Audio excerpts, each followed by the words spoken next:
میں مبلغ بنوں سنتوں کا، خوب چرچا کروں سنتوں کا، ہو کرم بہر خاک مدینہ۔ الحمدللہ رب العالمین، والصلاة والسلام علی خاتم النبیین، اما بعد فاعوذ باللہ من الشیطان الرجیم، بسم اللہ الرحمن الرحیم۔ الصلاة والسلام علیک یا رسول اللہ وعلی آلک وصحابک یا حبیب اللہ۔ الصلاة والسلام علیک یا نبی اللہ وعلی آلک وصحابک یا نور اللہ۔ فرمانے آخری نبی رسول ہاشمی صلی اللہ علیہ وآلہ وسلم اللہ پاک کی خاطر آپس میں محبت رکھنے والے جب آپس میں ملے ہاتھ ملائیں اور نبی صلی اللہ علیہ وآلہ وسلم پر درود بھیجیں تو ان کے جدا ہونے سے پہلے دونوں کے اگلے پچھلے گناہ بخش دیے جاتے ہیں۔ صلو علی الحبیب صلی اللہ علی محمد۔ بنی اسرائیل کے کچھ لوگ یہ سمندر کے کنارے ایلا نامی گاؤں میں رہتے تھے، اور یہ سب ماہی گیر تھے، مچھلیاں پکڑتے تھے اور انہیں بیچتے اور اپنی روزی کا اہتمام کرتے تھے۔ بڑی خوشحال زندگی گزر رہی تھی۔ قدرت نے ان کا امتحان لیا، چنانچہ ان کے لیے ہفتے کے دن سیٹرڈے مچھلی کا شکار یہ حرام کر دیا گیا۔ اب انہیں یہ آزمائش ہوئی کہ ہفتے کے دن جو ہے مچھلیاں بہت آیا کرتی تھی، تو اتنی مچھلیاں دیکھ کر ان کے دل للچاتے، جی چاہتا کہ مچھلیاں پکڑیں، بیچیں، خوب نفع کمائیں، مگر ہفتے کے دن چونکہ مچھلیاں پکڑنا حرام ہو گیا، لہذا وہ حسرت دل ہی دل میں رہ جاتی۔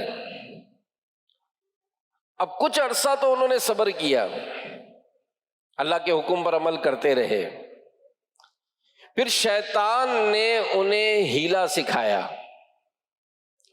انہوں نے یوں کیا کہ اپنے گھر کے پاس بڑے بڑے حوض بنا لیے، سمندر سے نالیاں کھینچ کر حوض تک لے آئے۔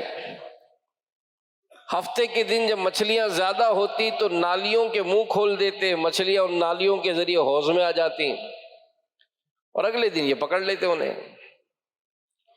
تو یہ بھی اللہ پاک کی نافرمانی تھی۔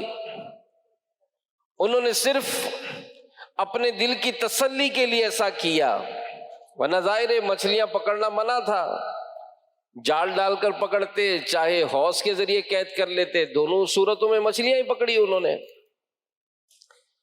اب انہیں سمجھایا گیا، دین کا درد رکھنے والوں نے انہیں نیکی کی دعوت دی اور انہیں بتایا کہ جو تم کر رہے ہو یہ درست نہیں ہے، غیر شرعی ہیلا ہے، یہ محض بہانہ ہے۔ تم اللہ پاک کی نافرمانی کر رہے ہو مگر یہ نہ مانے اور نافرمانی کرتے رہے، گناہ چھوڑنے اور توبہ کرنے کو تیار نہ ہوئے۔ آخر کار ان کی مسلسل نافرمانی کے سبب اللہ پاک کا قہر ان پر برس پڑا، اور ایک صبح یہ دیکھا گیا کہ نافرمانوں کے چہرے مسخ ہو چکے ہیں اور یہ سب نافرمان بندر بن چکے ہیں۔ سورہ بقرہ کی آیت نمبر 65 میں اس کا بیان ہے۔ وَلَقَدْ عَلِمْتُمُ الَّذِينَ اعْتَدَوْا مِنْكُمْ فِي السَّبْتِ فَقُلْنَا لَهُمْ كُونُوا قِرَدَةً خَاسِئِينَ۔ ترجمہ: اور بے شک ضرور تمہیں معلوم ہے تم میں کہ وہ جنہوں نے ہفتے میں سرکشی کی تو ہم نے ان سے فرمایا کہ ہو جاؤ بندر دھتکارے ہوئے۔ گر تو ناراض ہوا میری ہلاکت ہوگی، ہائے میں نار جہنم میں جلوں گا یا رب۔ تو پیارے اسلامی بھائیوں، دیکھا آپ نے کہ اللہ پاک کی نافرمانی کا بڑا ہی بھیانک انجام ہوتا ہے۔ اللہ پاک نے بنی اسرائیل کے نافرمانوں کو قیامت تک کے لیے عبرت کا نمونہ بنایا، اور اسی واقعے کے متعلق سورہ بقرہ کی آیت نمبر 66 میں ارشاد ہوا، فَجَعَلْنَاهَا نَكَالًا لِمَا بَيْنَ يَدَيْهَا وَمَا خَلْفَهَا وَمَوْعِظَةً لِلْمُتَّقِينَ۔ تو ہم نے اس بستی کا یہ واقعہ اس کے آگے اور پیچھے والوں کے لیے عبرت کر دیا اور پرہیزگاروں کے لیے نصیحت۔ تو معلوم ہوا کہ اس واقعے میں عبرت اور نصیحت ہے، لہذا ہمیں چاہیے کہ اس سے عبرت پکڑیں، اللہ پاک کی ان ارشادات کو سمجھنے کی کوشش کریں، قوموں پر نازل ہونے والی ان عذابات پر غور کریں، اور یہ سمجھنا چاہیے کہ جب بندہ گناہوں بھری زندگی گزارتا ہے، لیکن جیسے ہی اللہ پاک کی طرف سے عذاب نازل ہوتا ہے، ان کی پکڑ ہوتی ہے، تو یہ گناہ کرنے والے کیسے عبرت کا نمونہ بنا دیے جاتے ہیں۔ لہذا توبہ کریں، نیکیاں کریں، اللہ پاک اور اس کے پیارے حبیب صلی اللہ علیہ وآلہ وسلم کی نافرمانی سے ہر دم بچتے رہیں، کیونکہ ہمارا ایک بڑا عجیب سا معاملہ ہے کہ ہم بسا اوقات یہ سمجھتے کہ جناب یہ تو چھوٹا سا گناہ ہے، یہ چھوٹی سی نافرمانی ہے۔ کسی بزرگ کے پاس ایک شخص حاضر ہوا اور اس نے عرض کی کہ حضور اسلام کیا ہے، اسلام کیا ہے، ہم سے کیا چاہتا ہے؟ آپ نے قرآن کی آیت تلاوت فرمائی، فَمَن يَعْمَلْ مِثْقَالَ ذَرَّةٍ خَيْرًا يَرَهُ وَمَن يَعْمَلْ مِثْقَالَ ذَرَّةٍ شَرًّا يَرَهُ، کہ اور قیامت کے دن بندہ اپنی ہر چھوٹی سے چھوٹی نیکی کو پائے گا، ہر چھوٹے سے چھوٹے گناہ کو پائے گا۔ اس نے جب یہ سنا تو جانے لگا، ان بزرگ نے بلایا اور پوچھا کہ اے بندے، تو نے کیا جانا کہ اسلام کیا چاہتا ہے؟ اس نے کہا کہ حضور میں نے جان لیا کہ اسلام ہم سے یہ چاہتا ہے کہ کوئی نیکی چھوڑنا نہیں اور کوئی گناہ کرنا نہیں۔ نہ جانے کون سی نیکی رب تعالیٰ کے حضور پسند آ جائے، ہماری مغفرت ہو جائے، اسی طرح نہ جانے کون سے گناہ پر رب تعالیٰ ناراض ہو جائے اور ہماری پکڑ ہو جائے۔ تو اللہ پاک سے نافرمانی، گناہ میں مبتلا ہونا، یاد رکھیے امام حسن بصری رحمت اللہ علیہ فرمایا کرتے تھے، اے ابن آدم تیری ہلاکت ہو، کیا تو اللہ پاک سے مقابلہ چاہتا ہے؟ غور کریں اس ارشاد پر، فرمایا کیا تو اللہ پاک سے مقابلہ چاہتا ہے؟ ہاں، جس نے اللہ پاک کی نافرمانی کی گویا اس نے اللہ پاک سے جنگ کی۔ گناہوں سے مجھ کو بچا یا الہی، بری عادتیں بھی چھڑا الہی بری عادتیں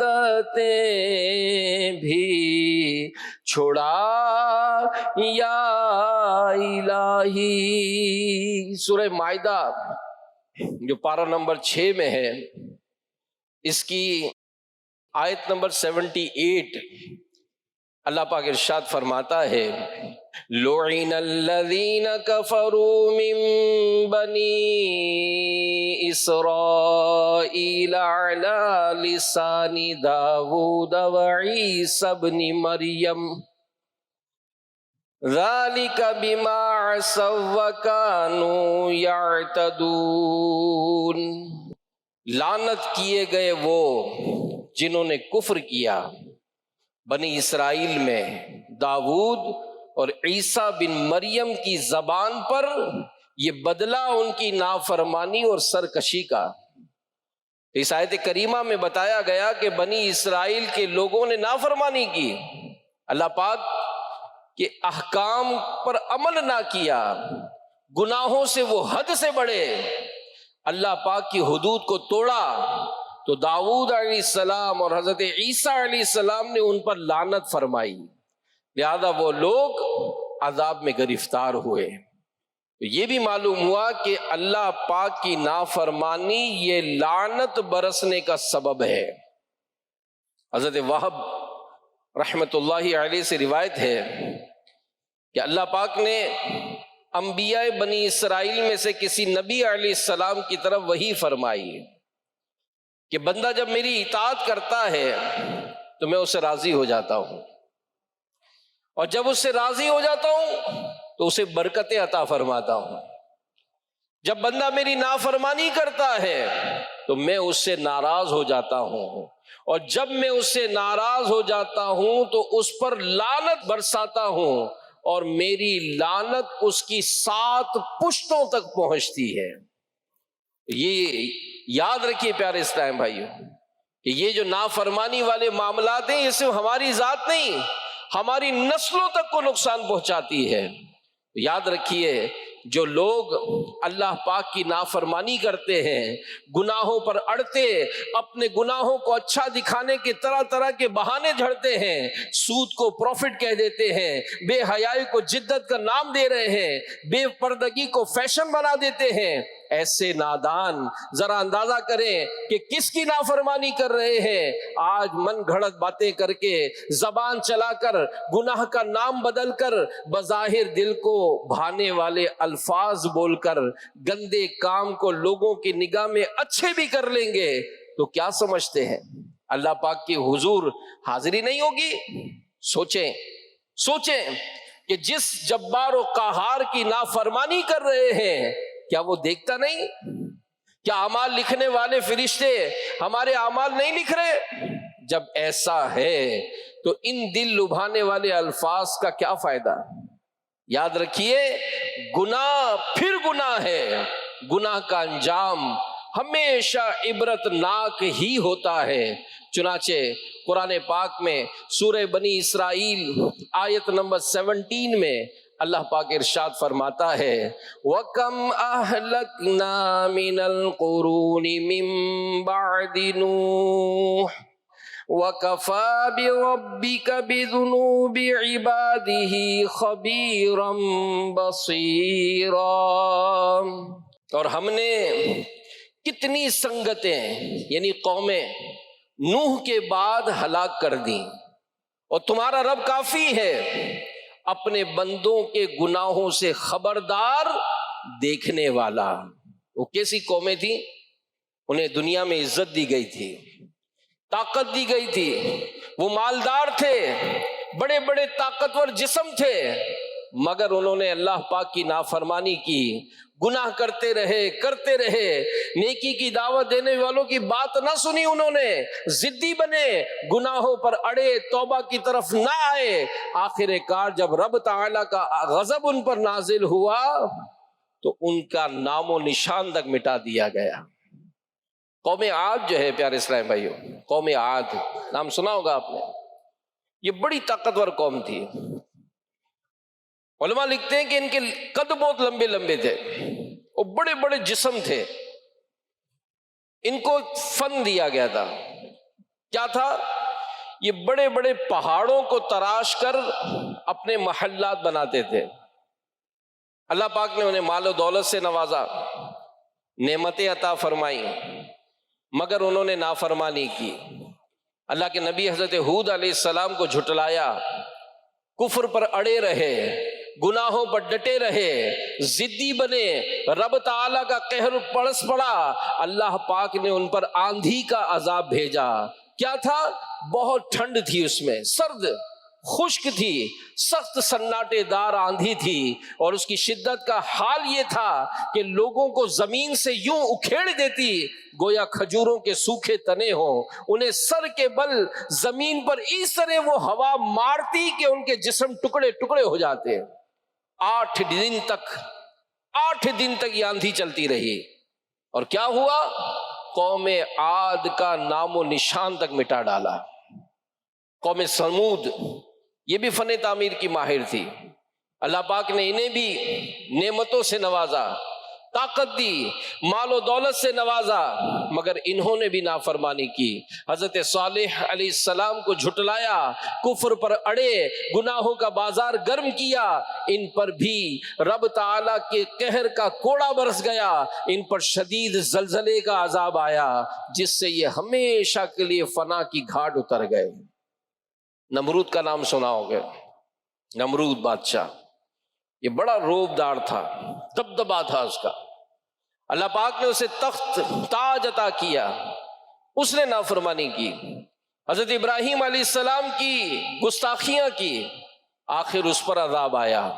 اللہ پاک نے اس بد انجام کو، اس کی فوج کو مچھروں کے ذریعے فنا کی گھاٹ اتار دیا۔ فرعون کیسا طاقت والا، اس نے نافرمانی کی، اس کی بادشاہت اسے کام نہ آئی، طاقت تھی، قوت تھی، تخت و تاج تھا، فوج تھی، لشکر تھا، سب کا سب دھرے کے دھرا رہ گیا، اور فرعون اپنی کافر قوم سمیت دریا میں غرق ہوا۔ تو میرے پیارے پیارے اسلامی بھائیوں، یہ ہے نافرمانی کا انجام۔ اللہ پاک بڑا مہربان ہے، وہ مہلت دیتا ہے، سدھرنے کے مواقع فراہم کرتا ہے۔ یعنی آپ سوچیں، ہم گناہ کرتے ہیں، ہم بدنگاہی کرتے ہیں، اللہ پاک چاہتا تو ہمیں اندھا کر دیتا، ہم نے نافرمانی کی نا، ہو سکتا تھا یہ نافرمانی کرتے ہی ہماری آنکھ باہر آ جاتی، اللہ ہمیں اندھا کر دیتا۔ وہ کتنا کریم ہے، ہمیں اندھا نہیں کرتا۔ ہم گندا بولتے ہیں، گالیاں بکتے ہیں، نہ جانے کیسی کیسی گندی باتیں کرتے ہیں، مگر اللہ چاہے تو ہمیں گونگا کر دے، مگر ہمیں مہلت ملتی ہے۔ ہم گانے سنتے ہیں، بری باتیں سنتے ہیں، رب تعالی ہمیں بہرا نہیں کرتا۔ ہم گندا سوچتے ہیں، گندے گندے خیالات دماغ میں آتے ہیں، ہمارا رب ہمیں پاگل نہیں کرتا۔ ہم رات دن لوگوں کے سامنے تو نیک بنے ہیں، جب اکیلے ہوتے ہیں تو چھپ کر گناہ کرتے ہیں، مگر وہ کتنا کریم پروردگار ہے کہ ہمارا چہرہ سیاہ نہیں فرماتا۔ ہم اپنی جو بھی آسائشیں ہیں، ہم یہی سمجھتے کہ جناب کیا فرق پڑتا ہے، کون بادشاہ ہے، کون فقیر ہے، کون طاقت والا ہے، کون کمزور ہے۔ یاد رکھیے، جب رب تعالیٰ کا قہر برستا ہے، نہ دولت کام آتی ہے، تخت و تاج بیکار ہو جاتے ہیں، طاقت و غرور کا نشہ جو ہے وہ سارا دھرے کے دھرا رہ جاتا ہے۔ تو ہمیں ڈرنا چاہیے، قبر اور آخرت کی فکر کرنی چاہیے۔ شیطان کے جال میں جو ہم پھنستے چلے جا رہے ہیں، اس سے اپنے آپ کو نکالنے کی کوشش کرنی چاہیے۔ پچھلی قوموں کے دردناک انجام سے عبرت پکڑنی چاہیے۔ کاش ہم اپنے رب کے حضور جھک جائیں، نافرمانیوں سے باز آ جائیں، کاش ہمیں پکی سچی توبہ نصیب ہو جائے، اور اللہ پاک اور اس کے پیارے حبیب صلی اللہ علیہ وآلہ وسلم کے ہم فرما بردار بندے بن جائیں۔ اے عاشقان رسول، اللہ پاک کا فضل ہے کہ وہ محبوب کریم صلی اللہ علیہ وآلہ وسلم کی امت کو رسوا نہیں کرتا۔ علماء فرماتے ہیں، گزشتہ امتوں کا عذاب جسمانی خسف و مسخ تھا، یعنی پچھلی امتیں نافرمانی کرتی تو کیا ہوتا؟ زمین میں دھسا دیا جاتا، چہرے بگاڑ دیے جاتے، کوئی بندر بن جاتا، کوئی خنزیر بن جاتا تھا۔ لیکن اس امت کے عذاب روحانی خسف و مسخ ہے، یعنی پہلے جسم بدلتے تھے، اب دل بدل دیے جاتے ہیں۔ اللہ پاک سورہ انعام آیت نمبر 110 میں ارشاد فرماتا ہے وَنُقَلِّبُ أَفْئِدَتَهُمْ وَأَبْصَارَهُمْ كَمَا لَمْ يُؤْمِنُوا بِهِ أَوَّلَ مَرَّةٍ وَنَذَرُهُمْ فِي طُغْيَانِهِمْ يَعْمَهُونَ، اور ہم پھیر دیتے ہیں ان کے دلوں اور آنکھوں کو۔ اللہ کی بنا کیسی عبرت کی بات ہے کہ اللہ و رسول کی نافرمانی کے سبب دل الٹ جاتے ہیں۔ یعنی دل الٹنے سے کیا مراد ہے؟ ہمیں کیسے پتا چلے کہ دل الٹ گیا؟ حکیم الامت مفتی احمد یار خان رحمت اللہ علیہ فرماتے ہیں یہ آیت ذکر کرنے کے بعد کہ دل کے بگڑنے کی 3 نشانیاں ہیں۔ یہ ٹیسٹر دیا جا رہا ہے کہ ہم اپنے آپ کو لگائیں اور دیکھیں کہ ہماری کیا کیفیت ہے۔ مفتی احمد یار خان فرماتے ہیں کہ دل بگڑنے کے 3 نشانیاں ہیں۔ نمبر 1 اطاعت میں لذت نہ پانا، نمبر 2 گناہ سے خوف نہ کرنا، اور نمبر 3 کسی کی موت سے عبرت نہ پکڑنا۔ ان تینوں نشانیوں کو سامنے رکھ کر ذرا حالت پر غور کریں کہ آج ہماری حالت کچھ ایسی نہیں ہے کہ گناہوں میں ایسی لذت ملتی ہے کہ گھنٹوں گزر جاتے ہیں، احساس نہیں ہوتا۔ یعنی گناہ کے کام میں 2-2 3-3 گھنٹے لگے رہیں، اور اگر نماز کا ٹائم ہو تو 15 منٹ بھی چین نہیں آتا، مزہ نہیں آتا ہے۔ فضول کاموں میں مصروف ہو، گپ شپ لگی ہو تو وقت کی فکر ہی نہیں ہوتی، اور تلاوت کرنے بیٹھ جائیں تو فوراً ادھر ادھر کے کام یاد آ جاتے ہیں۔ رمضان کا مہینہ آ جائے تو کبھی گرمی کا بہانہ، کبھی کام کاج کی فکر۔ ایک تعداد ہے کہ جن کا دل بھی مائل نہیں ہوتا روزے رکھنے کی طرف، اور کسی کی عبرت، اللہ اکبر، کسی کی موت سے عبرت۔ یہ حال کیا ہے؟ کل ہی ایک پوسٹ چلی تھی، بہت عام ہوئی ہے، شاید آپ نے دیکھا ہوگا۔ ایک شخص کو کسی بات پر وہاں کچھ لوگوں نے مارا، پنجاب کا واقعہ تھا، اس کا انتقال ہو گیا۔ شادی کی کوئی تقریب تھی، واللہ علم واقعہ کیا تھا، لیکن اس کو لوگوں نے تشدد کر کے مار ڈالا، مر گیا۔ اس کی لاش رکھی ہوئی ہے اس شادی کے ہال میں، مکھیاں بھن بھنا رہی ہیں اس کے اوپر، اور سینکڑوں افراد وہیں ٹیبلوں پر بیٹھ کر کھانا کھا رہے ہیں۔ یعنی موت صرف آج کسی کا ایکسیڈنٹ ہوتا ہے، کیا نظر نہیں آتا کہ بجائے اس کے کہ اس کو کوئی اٹھاتا اسپتال لے جاتا، اس کی جان بچانے کی فکر کرتا، فوراً موبائل نکال کر اس کی ویڈیو بنا رہے ہیں۔ میں نے ایسے ایسے منظر دیکھے ہیں کہ ایک ایکسیڈنٹ دیکھا تھا، ایک نوجوان گاڑی چلا رہا تھا، اب گاڑی چلاتے چلاتے کسی ٹرک سے ٹکرایا، اس ٹرک میں سریے نکلے ہوئے تھے، میرا خیال ہے کوئی 7 یا 8 سریے اس کے جسم میں پیوست ہو گئے، سر میں، ادھر ادھر ادھر ادھر، اور ایک بڑی تعداد اس شخص کی مویاں بنا رہی تھی۔ یعنی کیسا یہ انداز ہے۔ ہم جنازے میں جاتے ہیں، آپ بتائیں اس جنازے سے ہم نے عبرت کیسے حاصل کی؟ مرنے کی خبریں، کون سا دن ہے ایسا، کون سا دن ہے؟ ارے کون سی صبح ایسی کہ جس دن مسجد کے اعلان نہ ہوتا حضرات فلاں کا انتقال ہو گیا؟ آئے دن میسیجز آتے، ارے اس کا انتقال ہو گیا، ارے یہ تو میرے ساتھ تھا۔ ابھی اسی ہفتے کی بات ہے، اسی فیضان مدینہ میں ہمارے اسلامی بھائیوں کا مشورہ تھا، میں بھی حاضر تھا، ایک اسلامی بھائی اس مشورے میں شامل تھے۔ ظہر سے عصر مشورہ ہوا، ملاقاتیں ہوئیں، عصر کی نماز کے بعد یہیں طبیعت بگڑی، اسپتال لے کے برین ہیمریج ہو گیا۔ آخری جو میری اطلاع تھی ان کے 3 آپریشن سر کے ہو چکے ہیں، ہوش میں نہیں آئے وہ، اللہ اس کو شفا عطا فرمائے۔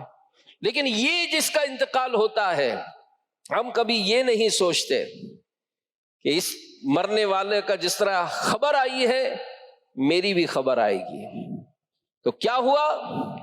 فرمایا گیا کہ یہ دل الٹ جانے، دل بگڑنے کی جو نشانیاں ہیں اس میں ایک نشانی یہ بیان کی کہ کسی کی موت سے عبرت نہ پکڑنا۔ حضرت منصور بن عمار رحمت اللہ علیہ فرماتے ہیں کہ میرا ایک دینی بھائی تھا، مجھ سے بڑی عقیدت رکھتا تھا، میری نگاہ میں بڑا عبادت گزار، تہجد پڑھنے والا، خوف خدا سے رونے والا تھا۔ ایک مرتبہ مجھے خبر ملی میرا وہی دینی بھائی بیمار ہے، بہت کمزور ہو چکا ہے۔ میں عیادت کے لیے گھر پہنچا، میں نے دیکھا کہ وہ گھر کے درمیان لیٹا ہوا ہے، اس کا چہرہ سیاہ ہو چکا، آنکھیں نیلی ہو چکی۔ میں نے اسے کہا اے میرے بھائی لا الہ الا اللہ کی کثرت کرو۔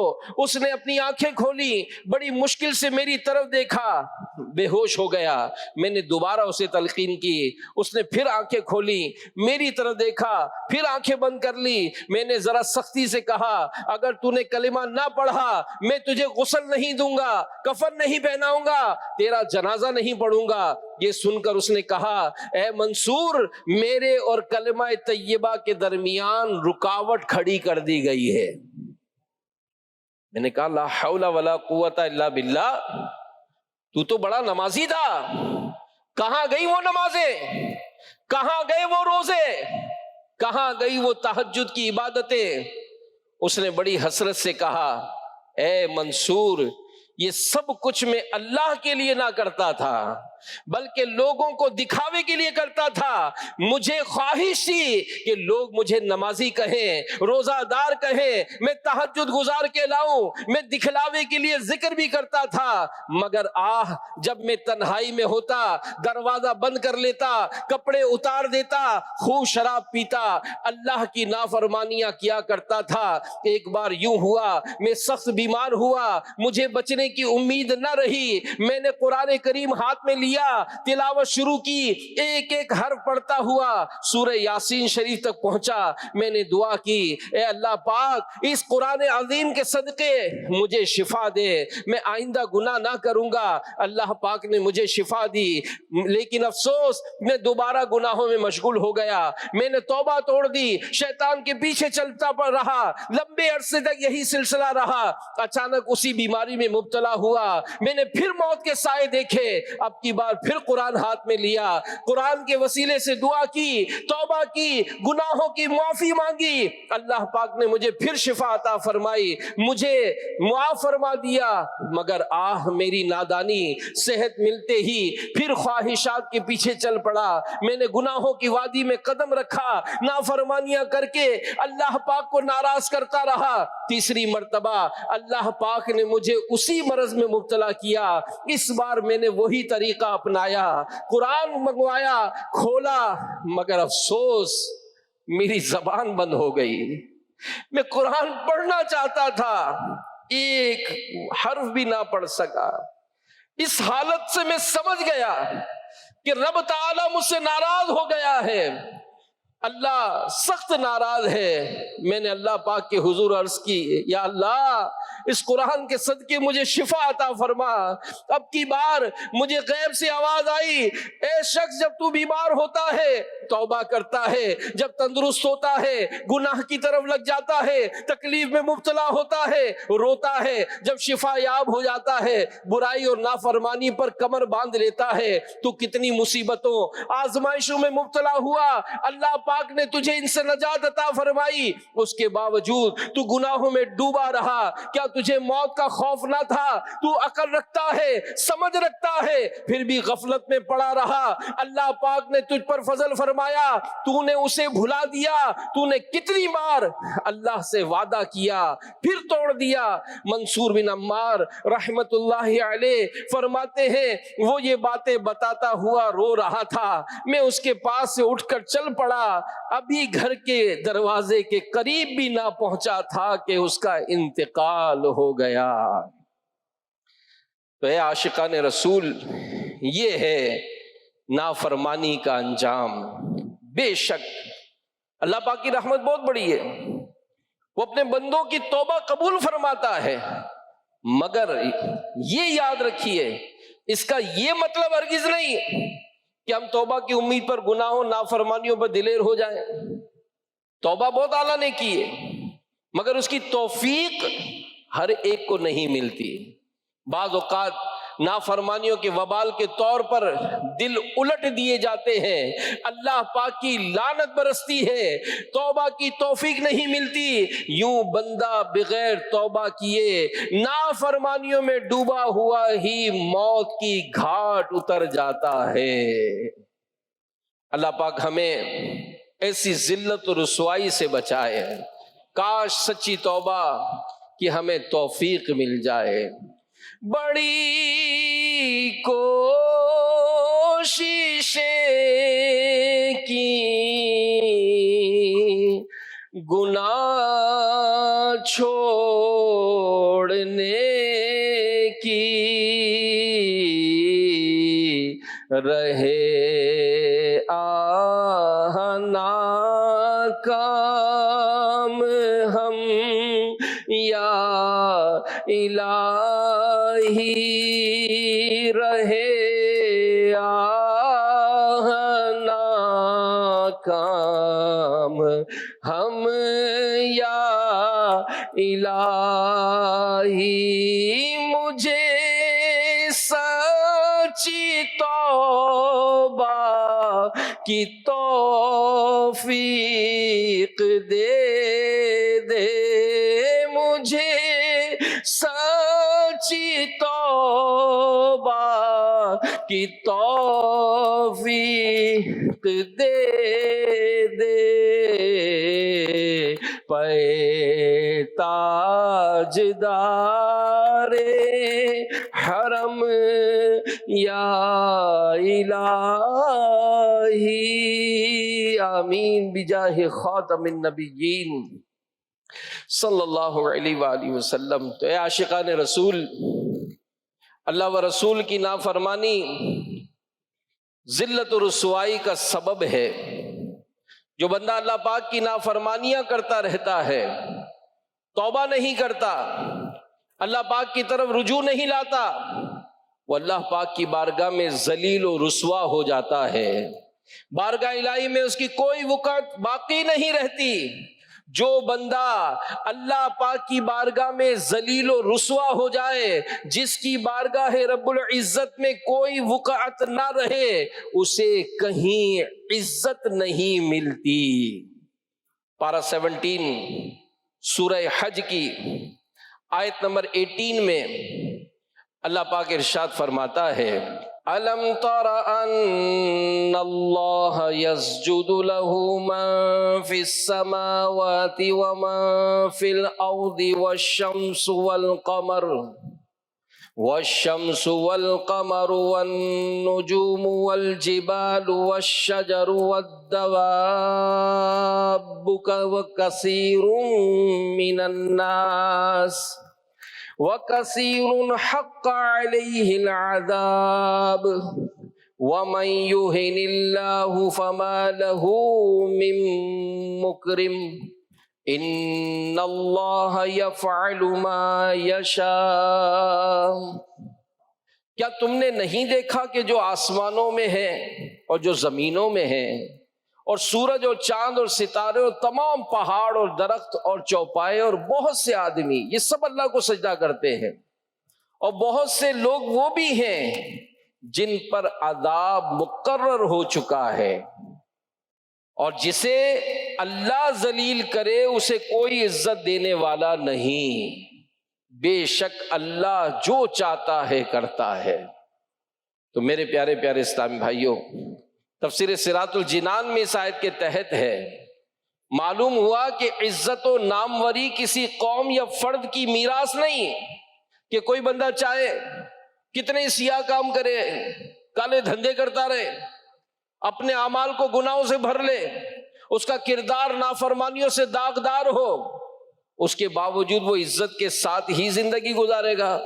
نہیں، ایسا نہیں، بلکہ جو اپنے اخلاق و کردار سے، نیک اعمال سے، خیر خواہی اور ہمدردی سے اپنے آپ کو عزت کا حقدار ثابت کرے گا، اللہ پاک اسے عزت دیتا ہے، اور جو مسلسل نافرمانیوں میں مبتلا رہتا ہے وہ ذلت کے گہرے گڑھے میں گرا دیا جاتا ہے۔ تو پیارے پیارے اسلامی بھائیوں، معلوم ہوا کہ عزت صرف اور صرف اللہ پاک کی فرما برداری میں ہے۔ جو اللہ پاک کی نافرمانی کرتا ہے وہ ذلیل و رسوا ہو کر رہ جاتا ہے۔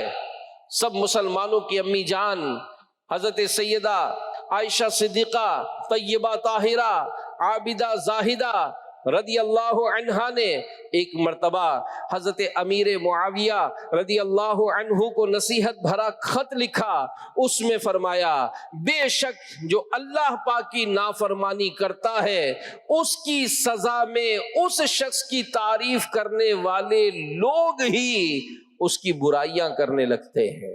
الامان والحفیظ حضرت امام حسن بصری رضی اللہ عنہ فرماتے ہیں جب بندہ نیکی کرتا ہے تو یہ نیکی اس کے دل میں نور اور بدن کی طاقت بن جاتی ہے، اور جب بندہ گناہ کرتا ہے تو یہ گناہ اس کے دل میں اندھیرا کرتا اور بدن کو کمزور کرتا ہے۔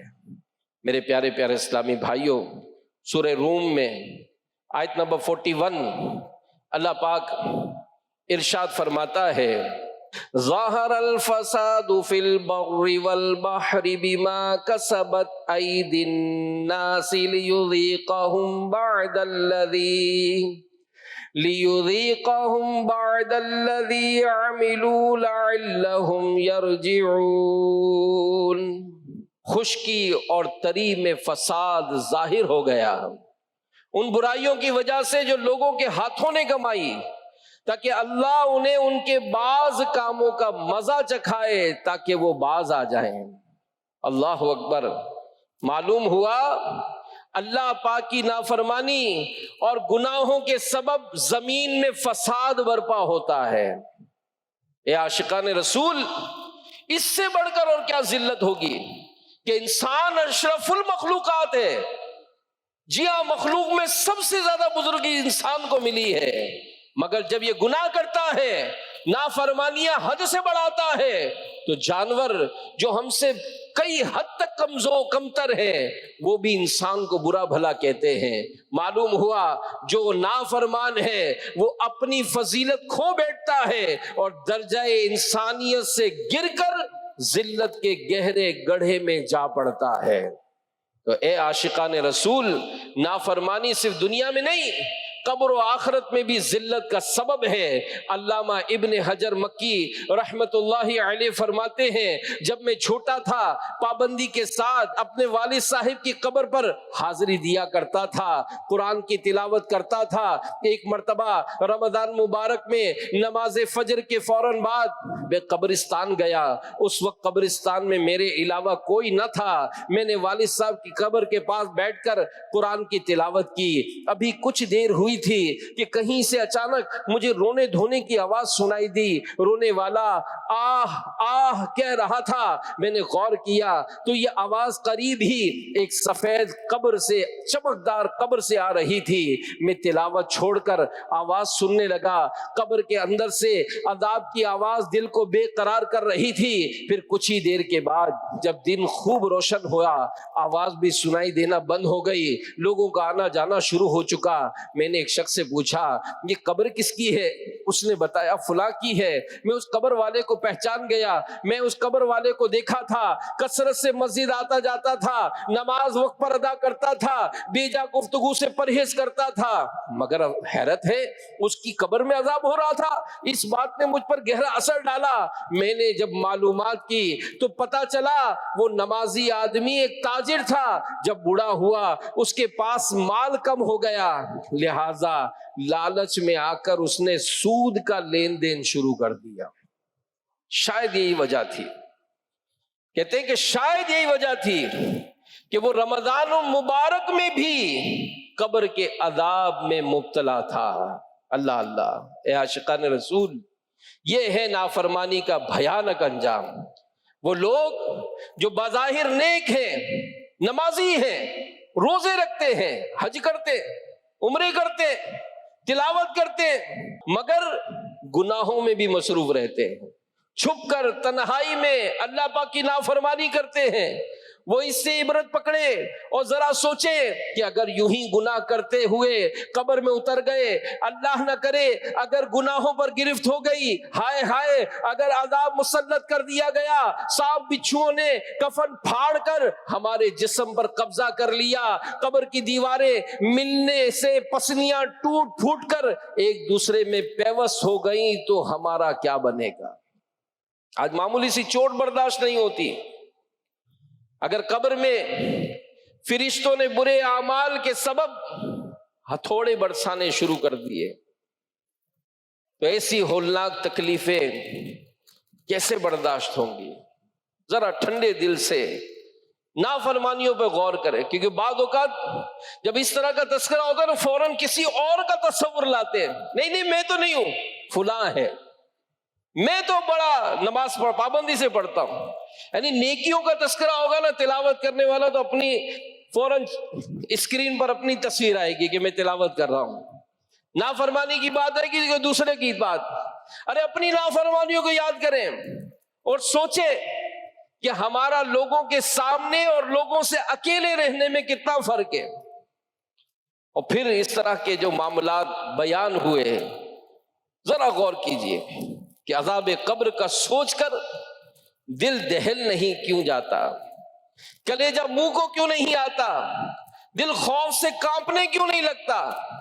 فیصلہ کیجئے کہ آج گناہ چھوڑ کر اللہ پاک کی فرما برداری میں لگ جانا یہ آسان ہے یا قبر میں ان عذاب سے دوچار ہونا آسان ہے؟ یقیناً کوئی بھی قبر اور آخرت کا عذاب برداشت نہیں کر سکتا۔ عافیت اسی میں ہے کہ آج ہی توبہ کر لیں، ابھی وقت ہے، ابھی دنیا میں ہے، سانسیں چل رہی ہیں، اللہ پاک نے ہمیں مہلت عطا فرمائی ہے، توبہ کا دروازہ بھی کھلا ہے۔ ہمیں چاہیے کہ آج ہی گناہوں سے سچی توبہ کر کے اللہ پاک کی نافرمانیاں چھوڑ کر اللہ و رسول عز و جل و صلی اللہ علیہ وآلہ وسلم کی رضا والے کاموں میں لگ جائیں، اور دعوت اسلامی کے اس عظیم اجتماع میں آئیے مل کر رب تعالیٰ کے حضور دعا بھی کر لیتے ہیں کہ تو بس رہنا سدا راضی نہیں ہے تا بے ناراضی، اللہ تو بس رہنا سدا راضی، اللہ تو بس رہنا سدا راضی نہیں ہے تاب ناراضی، تو ناخوش جس سے ہو برباد ہے تیری قسم مولا، تو ناخوش جس سے ہو برباد ہے تیری قسم مولا۔ صحابی رسول حضرت عبداللہ بن عباس رضی اللہ تعالی عنہما فرماتے ہیں، اے گناہگار، تو گناہ کے برا انجام سے کیوں بے خوف ہے؟ ہاں گناہ کی تلاش میں رہنا گناہ کرنے سے بھی سخت ہے۔ تیرا کرامن کاتبین یعنی اعمال لکھنے والے فرشتوں سے حیا نہ کرنا اور گناہ پر قائم رہنا یہ بہت بڑا گناہ ہے۔ تیرا گناہ کر لینے پر خوش ہونا، کہے لگانا، اس سے بھی بڑا گناہ ہے۔ گناہ کرتے ہوئے تیز ہوا کے جھونکے سے دروازے کا پردہ اٹھ جائے تو تو ڈر جاتا ہے، مگر اللہ پاک تجھے دیکھ رہا ہے، اس بات سے تو نہیں ڈرتا۔ ہاں تو نہیں جانتا کہ اللہ پاک تیرے ساتھ کیا سلوک کرنے والا ہے۔ امام محمد غزالی رحمت اللہ علیہ فرماتے ہیں کہ نور بصیرت سے اپنے باطن کو دیکھو کہ تمہارے باطن طرح طرح کے درندے اس کو گھیرے ہوئے ہیں۔ غصہ، شہوت، کینہ، حسد، تکبر، خود پسندی، ریاکاری، یہ سب درندے ہیں۔ آج تمہیں ان درندوں کے کاٹنے کی تکلیف محسوس نہیں ہوتی، مگر مرنے کے بعد قبر میں پردہ اٹھ جائے گا، تم ان درندوں کو دیکھ لو گے۔ ہاں، تم اپنی آنکھوں سے دیکھو گے کہ گناہوں نے بچھوؤں اور سانپوں کی شکل میں تمہیں گھیر لیا ہے۔ یقین مانو یہ بری خصلتیں، گندی عادتیں در حقیقت خوفناک درندے ہی ہیں جو اس وقت تمہارے ساتھ موجود ہیں، لیکن ان کی بھیانک شکلیں تمہیں قبر ہی میں نظر آئیں گی۔ اچھا یہی ہے کہ موت سے پہلے پہلے ان درندوں کو مار ڈالو اور گناہ چھوڑ دو۔ میرے پیارے پیارے اسلامی بھائیوں، ابھی وقت ہے، ابھی سانسیں چل رہی ہیں، توبہ کا دروازہ کھلا ہوا ہے۔ آج توبہ کر لیں تو گناہوں کی معافی کی صورت بن سکتی ہے۔ اللہ نہ کرے اگر گناہ کرتے کرتے ہی ملک الموت تشریف لے آئے، سانسیں ٹوٹ گئیں، روح بدن سے جدا ہو گئی، گناہ کرتے کرتے قبر میں اتر گئے، اللہ و رسول ہم سے ناراض ہو گئے، گناہوں پر پکڑ ہو گئی، ہمارے یہی گناہ درندوں کی صورت میں قبر میں آ گئے، سانپ بچھو لاشیں سے لپٹ گئے، دیواریں قبر کی ملا دی گئیں، اور اس اندھیری قبر میں، تنہائی میں، وحشت بھرے ماحول میں کہاں جائیں گے؟ کس کو بلائیں گے؟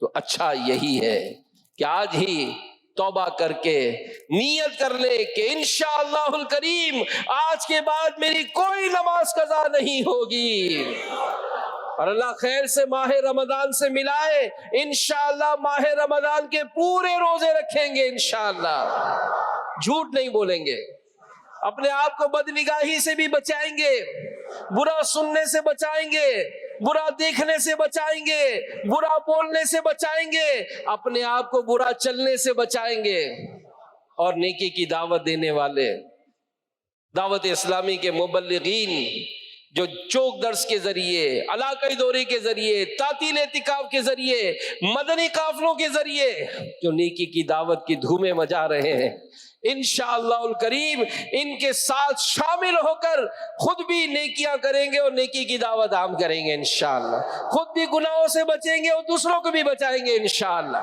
صلو علی الحبیب صلی اللہ علیہ وسلم۔